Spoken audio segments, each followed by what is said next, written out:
J'espère que vous allez bien. Moi, je vais super bien comme d'habitude. N'oubliez pas de partager, de liker et de vous abonner. Et surtout, mettez le pouce en l'air parce que je sais que ça ne vous coûte absolument rien du tout d'encourager les histoires d'Akuma.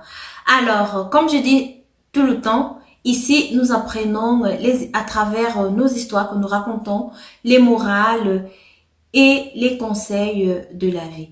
Alors, aujourd'hui, on va parler de l'histoire de Lydie. Lydie, elle avait ses parents qui étaient tellement heureux.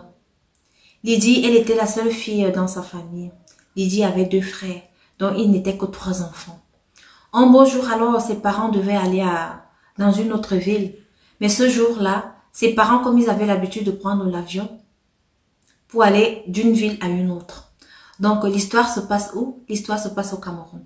Donc, pour prendre l'avion entre Yaoundé et Douala, ils avaient cette habitude-là. Mais cette fois-ci, ils se sont dit non. On va prendre la route. Et vous savez, la route Yaoundé-Douala, l'axe lourd là, c'est très très dangereux. Il y a des gens qui conduisent comme des malades. C'est comme ça que les parents de Lydie alors se sont mis en route pour aller au mariage d'un de leurs amis qui était à Douala. Alors, on ne sait franchement pas ce qui est arrivé.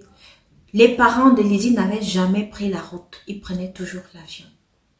Mais on a l'habitude de dire que lorsque ça vous arrive, vous ne savez ni l'heure, ni le jour. C'était leur jour. C'est comme ça qu'en route, donc, ils ont fait l'accident. Ils sont partis tous les 2.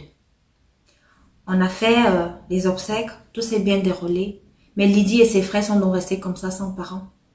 C'est comme ça que Lydie, elle a commencé à vivre chez le grand frère à son père, chez son oncle. Parfois, elle était chez sa tante. Parfois, elle était à gauche, parfois, elle était à droite. Donc, elle était même instable. Ses frères aussi, c'était la même chose pratiquement.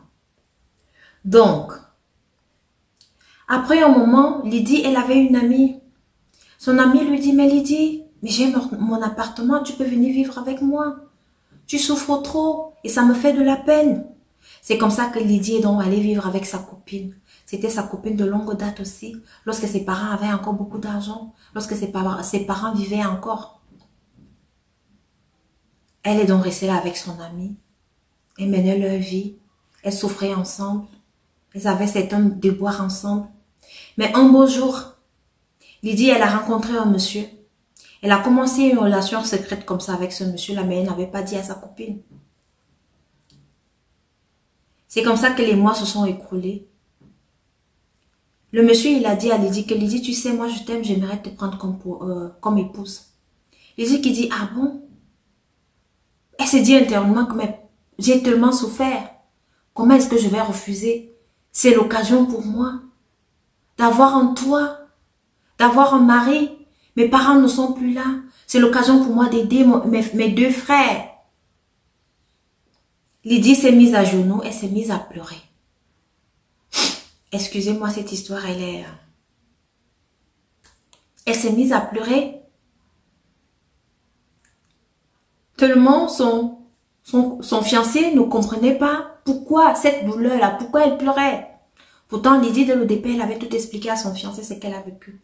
Mais, lorsqu'on vous explique cela, vous ne pouvez pas imaginer l'ampleur de la chose. C'est Lydie, elle seule, qui pouvait imaginer ce qu'elle a vécu, l'ampleur, la douleur qu'elle portait dans son cœur. Son fiancé l'a soulevée et dit, non, ma chérie, lève-toi. Lève-toi. Elle a dit, je sais pas quoi dire. Le seul mot que je peux dire, c'est oui. Lydie, elle était tellement contente. C'est donc là qu'elle prend son courage à 2 mains et dit, bon, voilà, c'est le moment. C'est une relation sérieuse. Maintenant, je dois en parler à ma copine.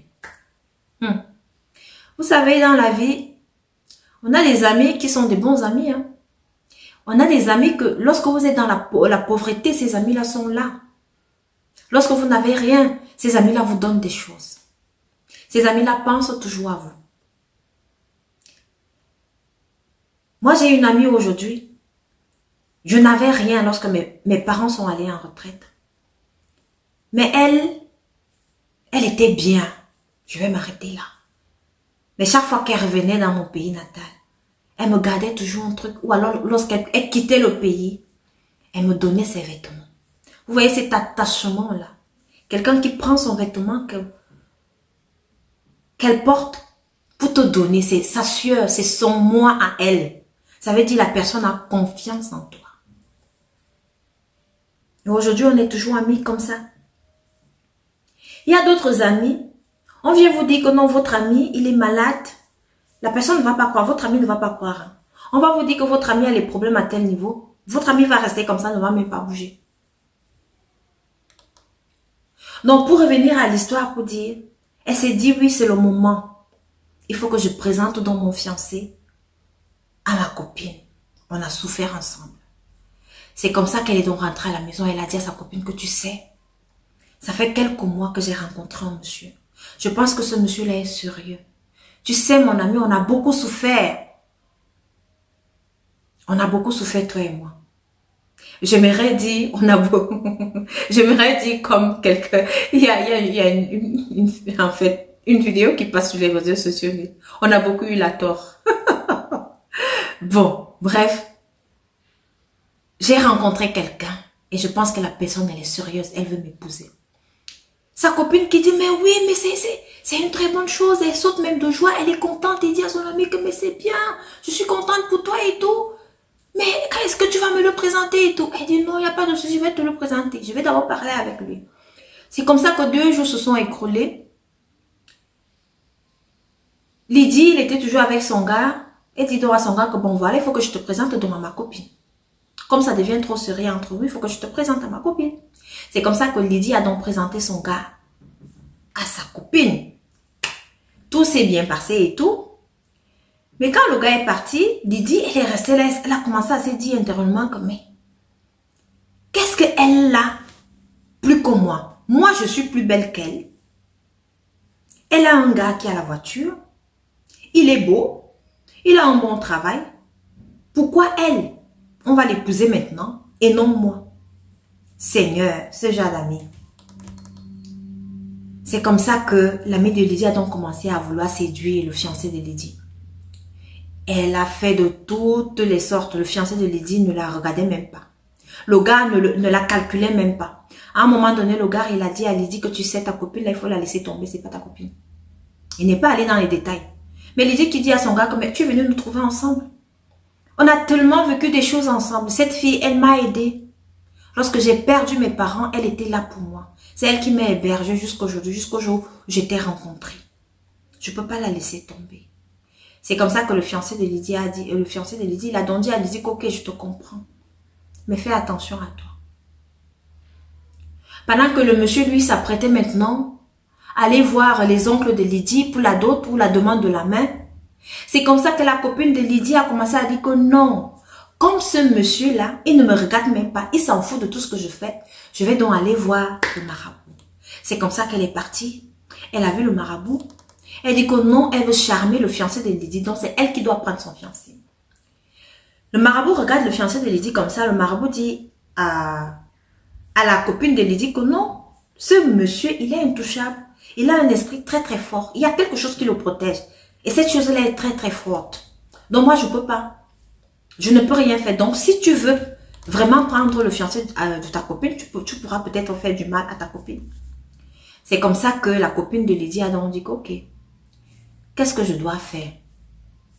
C'est donc comme ça il lui a donné des écorces bizarres. Elle a mis dans la nourriture de Lydie. Lydie a mangé ça. Donc, elle s'est entrée dans son ventre. Elle a mangé, elle ne s'est même pas rendue compte. C'est comme ça que Lydie est devenue folle. Lydie est devenue folle du jour au lendemain. Elle était là folle comme ça, folle. La copine de Lydie, voyant Lydie folle, elle-même n'a pas pu supporter. Elle s'est mise à pleurer. Elle a commencé à pleurer dans tout le quartier que son amie est folle. Son amie est folle, elle ne peut pas supporter voir son amie comme ça. Et puis elle s'est mise à dire que si mon amie est folle, c'est à cause de moi. C'est comme ça que l'amie de Lydie, elle s'est mise à raconter cette histoire. Tout le quartier est sorti, tout le monde est sorti. Elle dit non, elle demande pardon. On dit comment est-ce qu'on peut faire pour rendre Lydie normale? Elle dit non, j'avais fait le genre que c'est irréversible. Il n'y a rien du tout. Elle avait mangé ça. Donc ça veut dire c'est en elle. Il n'y a rien à faire. Tellement la copine de Lydie elle-même, elle avait mal. Tellement elle ne pouvait plus voir Lydie tous les jours comme ça à la maison étant folle. Elle-même, elle est partie se suicider. Voilà le genre d'amis qu'on a ici dehors. Elle-même, elle est partie se suicider. Elle est partie. On n'en parle plus. Vous vous imaginez le genre là va aller où là? Mais en enfer. Je ne juge personne. Mais ce genre de geste là, c'est que tu vas où? Je ne sais pas. Je ne sais pas si avant de le faire, elle a demandé pardon à son Dieu. Je ne sais pas comment ça se passe. Mais franchement, le genre d'amitié qu'on a ici dehors, j'en ai l'habitude de parler ici. Il y a des amis qui sont vraiment vos amis. Vous pouvez avoir des amis, vous êtes mariés, elle n'est pas mariée. Elle vous dit tout le temps, non, elle n'est pas obligée de se marier. Elle ne veut même pas se marier. Mais au fond d'elle, elle est jalouse de vous parce que vous êtes mariés. Il y en a comme ça ici dehors. Croyez-moi. Elles ne le montrent pas, mais elles le sont. Il y a des amis ici dehors, vous êtes tout le temps ensemble. Vous aidez même, vous aidez tout le temps, vous êtes toujours prêts à aider. Mais elles sont là, elles pensent que tu veux trop montrer que tu as. Non! Mais pourtant, toi, tu veux aider parce que c'est ton ami. Parce que tu la considères, parce que tu la portes dans ton corps. Alors, lorsque tu l'aides, tu es toujours là pour elle. À chaque moment, à chaque instant, elle prend ça mal. Elle se dit que non, tu veux trop lui montrer que tu as. Mais pourtant, c'est elle qui vient te poser des problèmes. Des problèmes que tu résous avec bonté, avec beaucoup d'amour. Il y en a même d'autres amis. Vous avez l'habitude de résoudre leurs problèmes. Tout le temps, à chaque instant. Comme si l'amitié était une prise en charge. Mais à un moment donné, le jour que vous allez dire non, ça s'arrête, je ne peux pas t'aider aujourd'hui. J'ai des difficultés financières ou je ne sais pas trop quoi. Alors là, vous allez voir le vrai visage de votre ami. Hein. C'est là où vous allez commencer à avoir des problèmes. Je vous en conjure. J'en sais quelque chose. C'est là où vous allez commencer à avoir des problèmes. Donc, faites très attention aux amitiés qu'on a ici dehors. Il faut faire très attention aux amitiés qu'on a ici dehors. On ne sait jamais. On ne sait jamais. J'espère que vous avez retenu la morale de l'histoire. Partagez cette histoire, ça peut sauver des vies. Voilà, c'était l'histoire de Lydie. Moi, j'ai l'habitude de dire ici là que quand vous avez votre bon gars, cachez-le. Vous ne perdez rien en cachant votre bon gars. Quand vous avez votre bon gars, cachez-le. Moi-même, à un moment donné, j'ai eu mon bon gars, je l'ai caché jusqu'à. Je l'ai caché. C'est quand les choses étaient déjà bien comme ça là, que tout le monde était étonné que, ah, mais pourtant c'est quelque chose que j'avais caché des années. Voilà. Quand vous avez votre bonne chose, cachez. Quand vous avez vos projets, cachez. Quand vous avez votre bon gars, cachez. J'espère que vous avez aimé l'histoire. Et j'espère que vous m'avez bien suivi. Prenez soin de vous, car le dehors est risqué, car l'être humain est méchant et l'être humain est mauvais. Les amitiés d'aujourd'hui là ne sont plus sincères. Merci de m'avoir écouté et rendez-vous à la prochaine vidéo.